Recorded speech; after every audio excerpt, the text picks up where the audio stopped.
కాంగ్రెస్ పార్టీకి big shock తగిలింది. కాంగ్రెస్ పార్టీలో ఏమో జరుగుతుంది, ఏమో చేద్దాము, అధికార పార్టీలో ఉంటే లాభాలు జరుగుతాయి కదా, అధికార పార్టీలో ఉంటే కొన్ని వెసలుబాట్లు ఉంటాయి కదా అని వచ్చినటువంటి ఆ నేతలు ఇప్పుడు వరుసగా రాజీనామా పర్వానికి తెరలేకపోతున్నారంటే ఇప్పుడు జరుగుతున్న సినారియో చూస్తే అవుననే సమాధానం కనబడుతోంది. కాగజ్ నగర్ నియోజకవర్గ మాజీ ఎమ్మెల్యే, సిర్పూర్ కాగజ్ నగర్ నియోజకవర్గ మాజీ ఎమ్మెల్యే కోనేరు కోనప్ప గతేడాది మార్చిలో కాంగ్రెస్ పార్టీలో చేరారు. ఆయన అయితే ఇంకా పూర్తిగా ఏడాది కాలం కాలేదు, కానీ అప్పుడే రాజీనామా అంటూ వార్తలు తెరమీదికి వచ్చాయి. ఎమ్మెల్సీ ఎన్నికలు జరుగుతున్నాయి. ఇప్పుడు ఉమ్మడి మెదక్, నిజామాబాద్, ఆదిలాబాద్, కరీంనగర్ జిల్లాలకు సంబంధించినటువంటి ఒక టీచర్స్, మరొకటి గ్రాడ్యుయేట్స్ ఎన్నికల కోటా కింద ఎమ్మెల్సీ ఎన్నికలు జరుగుతున్నాయి. ఈ నెల 27న ఎలక్షన్లు కూడా ఉన్నాయి. ఈ నేపథ్యంలో అధికార కాంగ్రెస్ పార్టీ నిర్ణయించిన అభ్యర్థి వైపు కాకుండా ఇండిపెండెంట్ గా పోటీ చేస్తున్నటువంటి ఒక అభ్యర్థికి కోనేరు కోనప్ప మద్దతుగా నిలుస్తున్నారట. స్వతంత్ర అభ్యర్థి అయినటువంటి ప్రసన్న హరికృష్ణకి మద్దతుగా నిలబడుతున్నారట. కొంతకాలంగా పార్టీ తీరుపైన కూడా అసంతృప్తిగా ఉన్నారు కోనప్ప. ఇటీవల బహిరంగంగానే పార్టీ పైన విమర్శలు కూడా చేశారు. దీంతో పార్టీకి రాజీనామా చేశారంటూ కూడా చర్చ కొనసాగుతోంది. అవసరమైతే ఇండిపెండెంట్ గా పోటీ చేస్తారని చెప్పి కోనప్ప అంటున్నారు. దీనికి గల కారణం ఏంటంటే ఇప్పటికే కోనప్ప కాంగ్రెస్ లో ఉన్నారు. ఆయన బీజేపీలోకి వెళ్దామంటే బీజేపీలో సిట్టింగ్ స్థానం పాల్వే హరీష్ బాబు ఉన్నారు. బీఆర్ఎస్ లోకి తిరిగి వెళ్దామనంటే బీఆర్ఎస్ పార్టీలో అక్కడ ఆల్రెడీ పాగా వేసుకొని ఆర్ఎస్ ప్రవీణ్ కుమార్ కూర్చొని ఉన్నారు.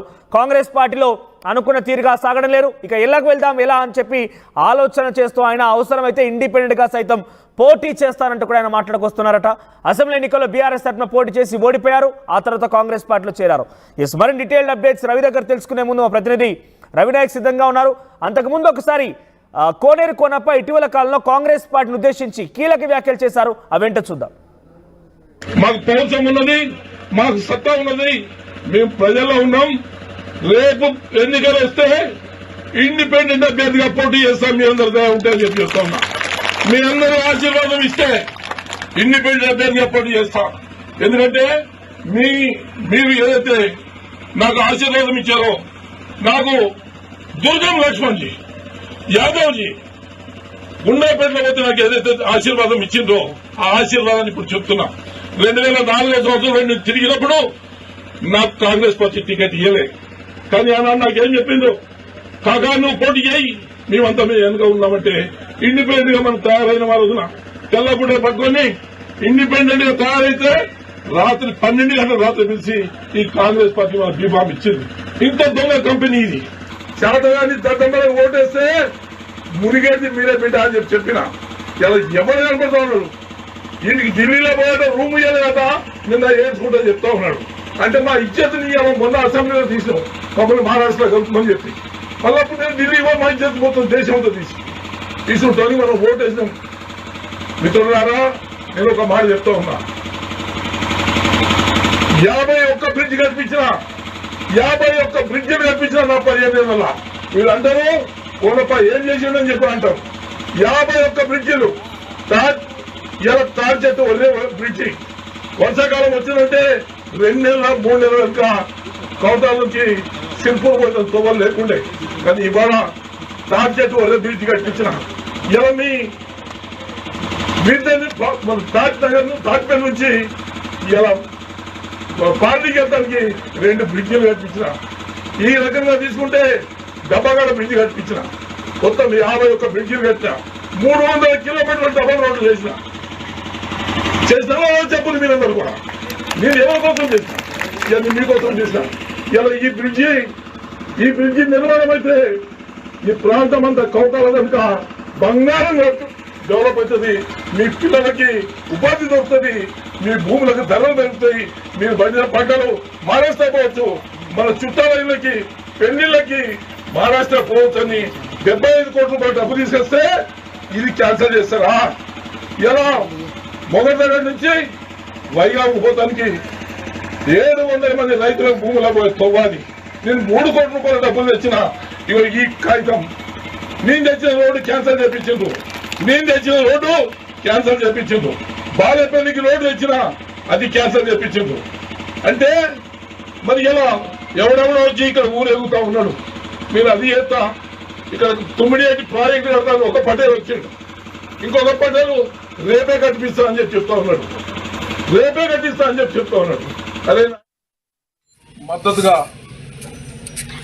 చదువుకున్న విద్యార్థులందరూ కూడా ఓటు వేయాల్సిందిగా మేము అభ్యర్థిస్తూ ఉన్నాం. సేవా గుణం కలిగిన వ్యక్తి సేవే ధ్యేయంగా తన ఉద్యోగానికి రాజీనామా చేసి నిరుద్యోగ యువకుల కోసం, ఈ ప్రాంతంలో అభివృద్ధి కోసం ప్రయత్నం చేసే వ్యక్తి, ప్రజల మనిషి హరికృష్ణ గారికి మద్దతు పలకవలసిందిగా కొమరంభీం ఆసిఫాబాద్ జిల్లా గ్రాడ్యుయేట్ మిత్రులందరినీ నేను పాదాభివందనం చేస్తూ ఓటు వేసి వారిని ఆశీర్వదించవలసిందిగా నేను గ్రాడ్యుయేట్ మిత్రులందరూ కూడా శిరస్సు వంచి పాదాభివందనం చేస్తూ నేను ఓటు అడుగుతా ఉన్నానని చెప్పి ఒక్కసారి మనవి చేస్తా ఉన్నా. రైట్, ఇది కోనప్ప మాట్లాడిన మాటలు. నేను గతంలో ఉన్నప్పుడు ఇన్ని పనులు చేశాను, ఇప్పుడు ఏం చేయలేకపోతానని మాట్లాడుకొచ్చిన మాటలు ఒకసారి మనం చూసాం. గత వారం రోజుల క్రితం మాట్లాడిన మాటలవి. మళ్ళీ ఇప్పుడు తిరిగి ఎమ్మెల్సీ ఎన్నికలు చాలా హాట్గా కొనసాగుతున్నాయి. గ్రాడ్యుయేట్స్ ఎమ్మెల్సీ ఎన్నికల్లో కాంగ్రెస్ పార్టీ అభ్యర్థిని గెలిపించడం కోసం అక్కడి ఎమ్మెల్యేలందరూ కానివ్వండి, కాంగ్రెస్ పార్టీ నాయకులు కూడా చాలా తీవ్రంగా కృషి చేస్తున్నారు. ఎలాగైనా కాంగ్రెస్ పార్టీ అధికారంలో ఉంది కాబట్టి ఎన్నికల్లో కాంగ్రెస్ పార్టీ అభ్యర్థిని గెలిపించుకోలేకపోతే కాంగ్రెస్ పార్టీ ప్రభుత్వం పైన అనేక రకాల అబాసుపాలే అవకాశం ఉంది కాబట్టి చాలా తీవ్రంగా వారంతా కృషి చేస్తున్న పరిస్థితి కనబడుతోంది. కానీ కోనప్ప మాత్రం ఇండిపెండెంట్ అభ్యర్థి అయినటువంటి ప్రసన్న హరికృష్ణకి మద్దతుగా నిలబడి దయచేసి ఆయనకు ఓటు వేయడంటే అభ్యర్థిస్తున్నటువంటి ఒక వీడియో సోషల్ మీడియాలో వైరల్గా మారింది. దీంతో ఆయన కాంగ్రెస్ పార్టీ విధానాలకు వ్యతిరేకంగా వెళ్తున్నారు అంటే గతంలో మాట్లాడిన మాటలు ఇప్పుడు ఆయన ప్రచార హోరు చూస్తూ ఉంటే కాంగ్రెస్ పార్టీకి రాజీనామా చేయబోతుందని చాలా గ్యారెంటీగా కనబడుతోంది. మరిన్ని అప్డేట్స్ ప్రతినిధి రవినాయక్ అందిస్తారు. రవినాయక్, ఏం జరుగుతోంది? కోనప్ప రాజీనామాకి సిద్ధమయ్యారా, రాజీనామా చేశారంటూ వార్తలు కొనసాగుతున్నాయి. దీంట్లో నిజాలేంటి? ముఖ్యంగా ఆయన కాంగ్రెస్ పార్టీలో కొనసాగుతూనే కాంగ్రెస్ అభ్యర్థిని కాదని ఒక ఇండిపెండెంట్ అభ్యర్థికి సపోర్ట్ చేయడం గల కారణం ఏంటి? ఎస్ మనోజ్, ఎన్నికల వేళ అంటే ఎమ్మెల్సీ ఎన్నికల వేళ ఒక్కసారిగా సంచలనంగా మారిన పరిస్థితి కొమరంభీం ఆసిఫాబాద్ జిల్లా సిర్పూర్ కాన్స్టిట్యున్సీలో కనబడింది. అంటే కాంగ్రెస్ పార్టీలో ఇటీవల కాలంలో చేరిన మాజీ ఎమ్మెల్యే కోనప్ప ఒక్కసారిగా ఒక సంచలనమైన నిర్ణయం తీసుకున్నాడు. ఆ నిర్ణయం కాస్త ఇండిపెండెంట్ అభ్యర్థి హరికృష్ణకు ఓటేయాలంటూ కొంత ఆ ప్రచారం చేసిన విధానం ఏదైతుందో అది కాస్త ఇప్పుడు చర్చనీయాంశంగా మారింది. ఇదంతా ఓవరాల్ చూసినట్టు కనుక అయితే ఈరోజు పెంచికల్పేట మండలంలో కొంతమంది యువకులను కలిసి నేరుగా సేవా దృక్పథం ఉన్న ప్రొఫెసర్ కు ఓటేయాలి అని చెప్పిన పరిస్థితి, కొంత ప్రచారం చేసిన పరిస్థితి కనబడింది. ఇక ప్రచారం చేస్తూ కొన్ని ముఖ్యమైన అంశాలు చెప్పారు. నేను కూడా ఈసారి ఇండిపెండెంట్ గానే పోటీ చేస్తాను, ఇండిపెండెంట్ గానే ప్రజల్లో ఉంటానని చెప్పే ప్రయత్నం జరిగింది. దీంతో పాటు ముఖ్యంగా ప్రజా సమస్యలపై నేను ఎప్పుడూ పోరాటం చేస్తానని, ప్రజలకు సంబంధించిన అంశంలో నేను